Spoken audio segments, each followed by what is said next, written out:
අවුරුදු 20කට විතර පස්සේ මට හම්බ වෙන අවස්ථාවක්. ඒ තමයි වීර කාන්තාවකගේ චරිතයක් කරන්න ෆිල්ම් එක. ඉතින් ඒ වගේ මේ මගේ පළවෙනි ෆිල්ම් එක, පළවෙනි සිනමා අත්දැකීම. ඒ වගේ මේ අත්දැකීම හරිම ලස්සනයි. මේක අධ්‍යක්ෂණය කරන්නේ ශාන් ජයරත්න. ඒ වගේම මට ලොකු සපෝට් එකක් දෙනවා මට තාත්තා කෙනෙක් හා සමාන මගේ ගුරුවරයා වසන්ත කුමාරවිල මහත්මයා. ඒ වගේම ඉතින් මේ ෆිල්ම් එක වෙන මම ගොඩක් කැපකිරීම කරලා තමයි මේ ගානට මගේ පළවෙනි ෆිල්ම් එක හැට මේ විදිහට මම රිසල්ට් එකක් එළියට දෙන්නේ.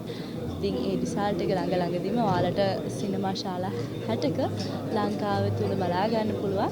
ඒ වගේම ගෙදර හැමෝටම එකට එකතු වෙලා බලන්න පුළුවන් ලස්සන ෆිල්ම් එකක්. පවුලේ අයත් එක්ක මේ කතාව ඇතුලේ ආදරේ ඒ වගේම වීරිය බය කුතුහලය මේ වගේ ගොඩක් ඉමෝෂන්ස් එක්ක හැදිච්ච ලොකු වැඩක් ඇත්තටම.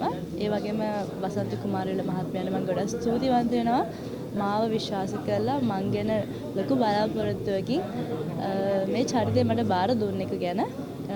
ඒ වගේ මට කියන්න තියෙන්නේ ඇත්තටම මට ලොකු ආඩම්බරයක් මේ චරිතේ මගේ පොඩි කාලේ ඉඳන් හීනයක් මේ වගේ ගොඩක් ශක්තිමත් කාන්තාවකගේ චරිතයක් බාර අරගෙන කරන එක.